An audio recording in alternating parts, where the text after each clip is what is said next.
So let's now dig into the technical details of Bitcoin's consensus algorithm. And while we're looking at that, we should keep in mind that Bitcoin does all of this without nodes having any persistent long-term identities. And this is yet again a difference from how traditional distributed consensus algorithms operated. And if nodes did have identities, it would make things a lot easier for a couple of reasons. One is a pragmatic reason. It would allow you to put into your protocol things like, now the node with the lowest numerical ID should take some step or something like that. So that's a simple pragmatic reason, which already, if nodes are completely anonymous, becomes harder to do. But a much more serious reason for nodes to have identities is for security, because if nodes were identified and it weren't trivial to create new node identities, then we could make assumptions like, let's say that less than 50% of the nodes are malicious, and we could derive security properties out of that. So for both of these reasons, the consensus protocol in Bitcoin is a bit harder. But why is it exactly that Bitcoin nodes don't have identities? Well, it's for a couple of reasons. One is that if you're in a decentralized model, in a peer-to-peer system, there is no central authority to give identities to nodes and verify that they're not creating new nodes at will. And in fact, the technical term for this is a Sybil attack. Sybils are just copies of nodes that a malicious adversary can create to look like there are a lot of different participants, when in fact all those pseudo-participants are really controlled by the same adversary. The other reason is that pseudonymity is inherently a goal of Bitcoin.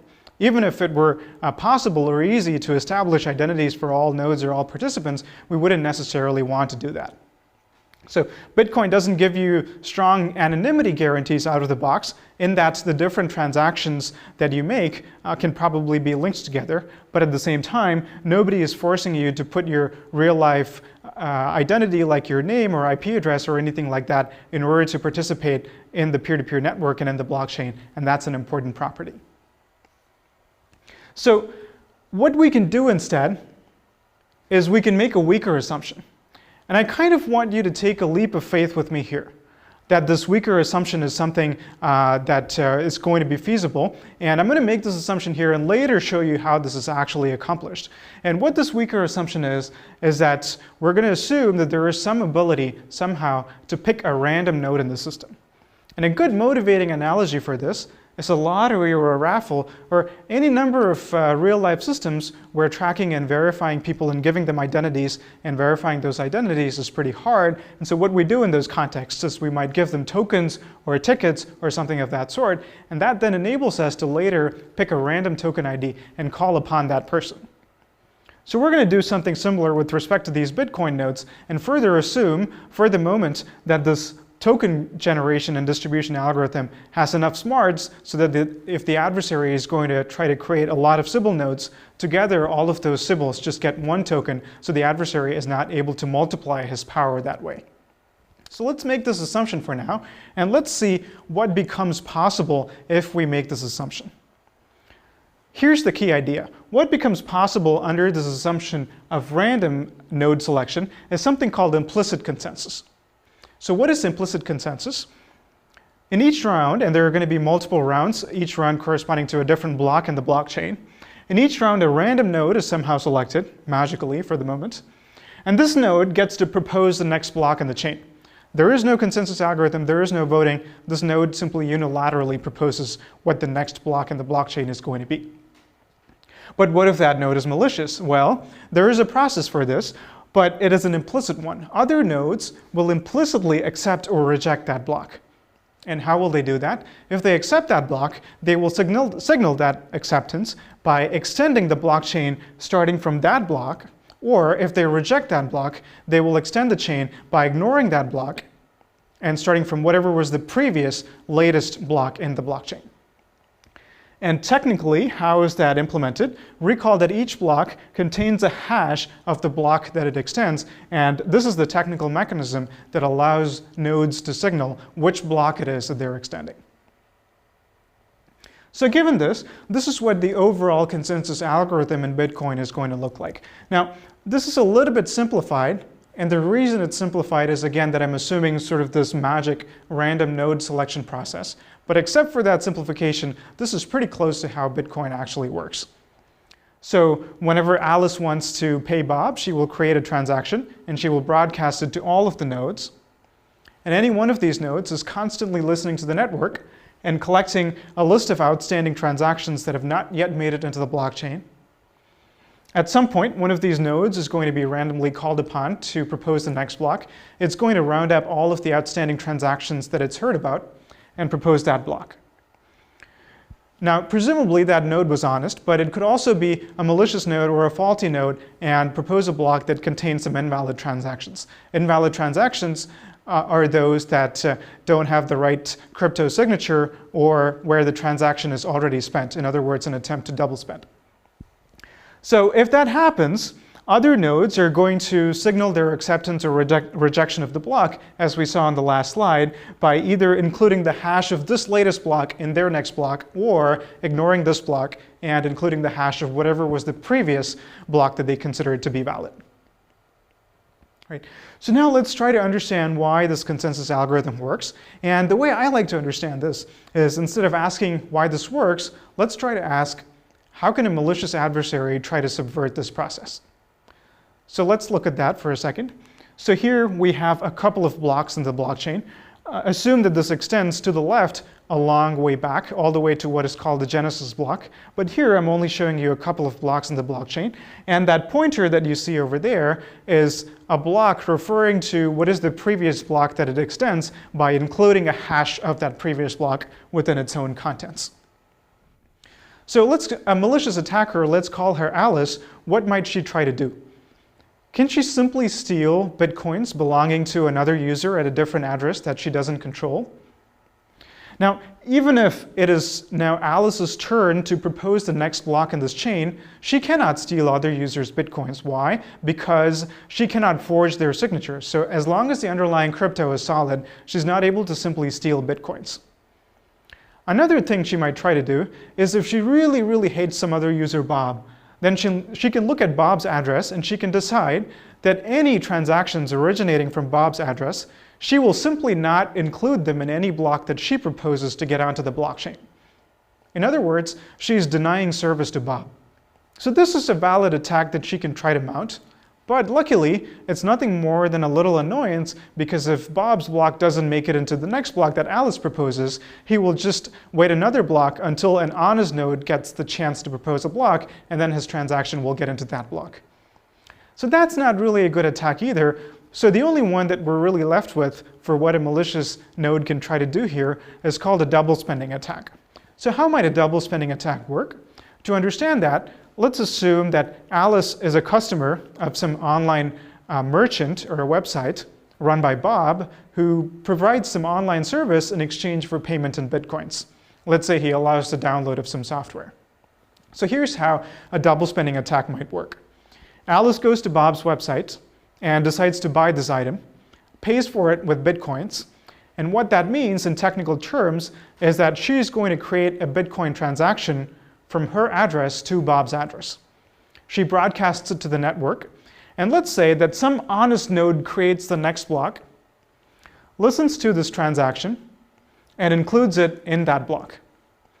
So what is going on here? So there is this block that was created by an honest node that contains a transaction that represents a payment from Alice to the merchant Bob. By C subscript A, I mean a coin belonging to Alice, and that is now being sent to Bob's address.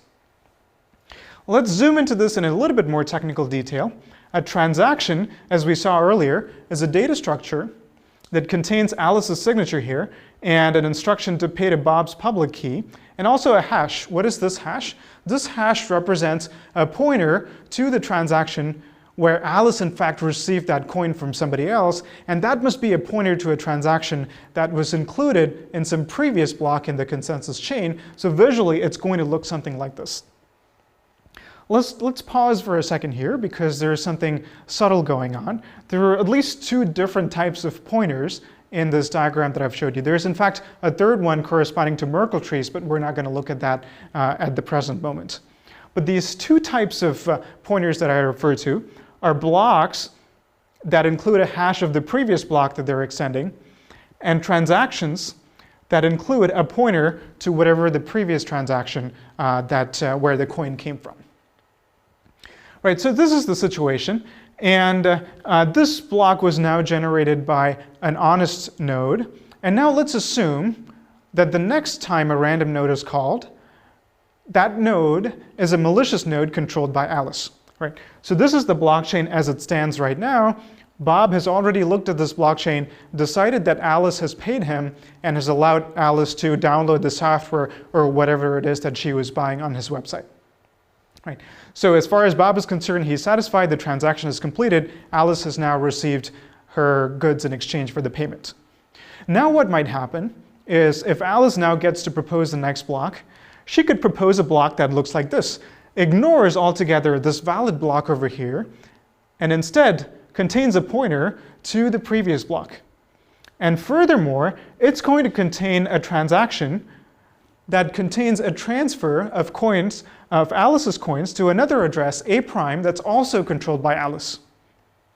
So this is a classic double spend pattern. What is going on here is Alice now creates a new transaction that transfers that coin instead of to Bob's address to another address owned by her. And visually it's going to look like this. This is a completely different transaction, also with a hash pointer going back to the same transaction referred to earlier. Right? So this is what an attempt at a double spend looked like. And how do we know if this double spend attempt is going to succeed or not? Well, that depends on whether this green transaction here or this red transaction is going to ultimately end up in the long-term consensus chain. So what determines that? That is determined by the fact that honest nodes are always following the policy of extending the longest valid branch. So now, which of these is the longest valid branch? You might look at this and say, aha, the first one is the longest valid branch, not the second one, because it's a double spend attempt. But here's a very subtle point that I want you to appreciate. From sort of a moral point of view, this transaction in green and the transaction in red might look very different because based on the explanation that I've given you, the first one is an attempt by Alice to pay Bob, whereas the second one is an attempt by Alice to defraud Bob and pay coins back to herself. But from a technological point of view, these two transactions are completely identical. The nodes that are looking at this really have no way to tell which one is the legitimate transaction. I'm putting legitimate in air quotes because it's a moral judgment that we apply to it. It's not a technical distinction. Versus which one is the attempted double spend. It could easily be the other way around. Now, nodes often follow a heuristic of extending the block that they first heard about on the peer-to-peer network, but it's not a solid rule, and in any case, because of network latency, that could easily be the other way around. So now there is at least some chance that the next node that gets to propose a block will extend this block instead of this one. Or it could be that even if it's an honest node, Alice could try to bribe that node or try to subvert the process in a variety of ways. So for whatever reason, without going too much into the details, let's say that the next node extends the block with the red transaction instead of the green one. What this means is that at this point, the next honest node is much more likely to extend this block instead of this one because now this has become the longest valid chain. So let's say that after one more block, the situation looks like this. Now it's starting to look pretty likely that this double spend has succeeded. In fact, what might happen is that this ends up the long-term consensus chain, and this block gets completely ignored by the network, and this is now called an orphan block, and this is an example of a successful double spend. So now let's look at this whole situation from Bob the merchant's point of view. And understanding how Bob can protect himself from this double spending attack is really going to be a key part of understanding Bitcoin security. So let's look at what happened here again. We have a couple of blocks in the blockchain. And at this point, Alice broadcasts a transaction that represents her payment to Bob. And so Bob is going to hear about it on the peer-to-peer network right here, even before the next block gets created. And so Bob can do something even more foolhardy than what he did in the previous slide, which is that as soon as he hears about the transaction on the peer-to-peer network, he can complete the transaction on the website and allow Alice to download whatever she's downloading. That's called a zero confirmation transaction. Or he could wait until the transaction gets one confirmation in the blockchain, which means that at least some node has created a block and has proposed this transaction, and that has gone into the blockchain. But as we saw earlier, even after one confirmation, there could be an attempt at a double spend. So let's say that this actually happens, If, as in the previous slide, the double spend attempt succeeds, what Bob should do is to realize that the block that he thought represented Alice paying him has now been orphaned, and so he should abandon the transaction.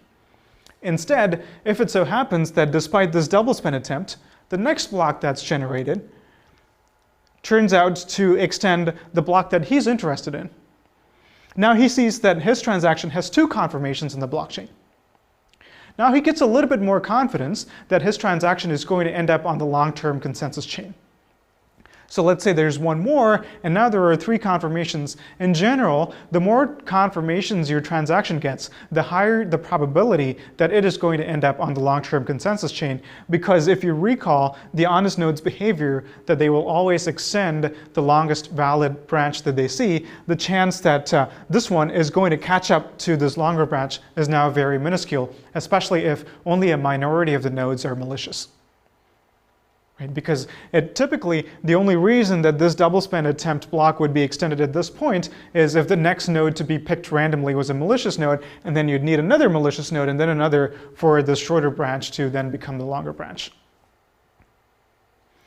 In general, the double spend probability decreases exponentially with the number of confirmations. So if the transaction you're interested in has received k confirmations, then the probability that this other transaction is going to end up on the long-term consensus chain goes down exponentially as a function of k.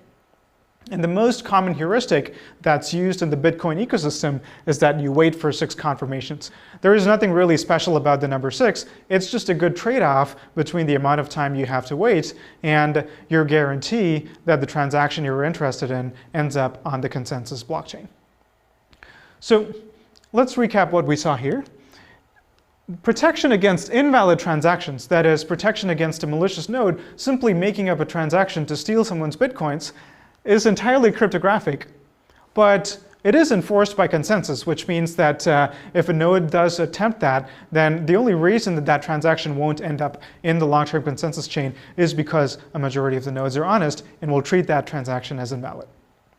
On the other hand, protection against double spending is purely by consensus. Cryptography has nothing to say about this, and true transactions that represent a double spending attempt kind of look identical from the perspective of signatures and so on, but it's the consensus that determines which one will end up on the long-term consensus chain.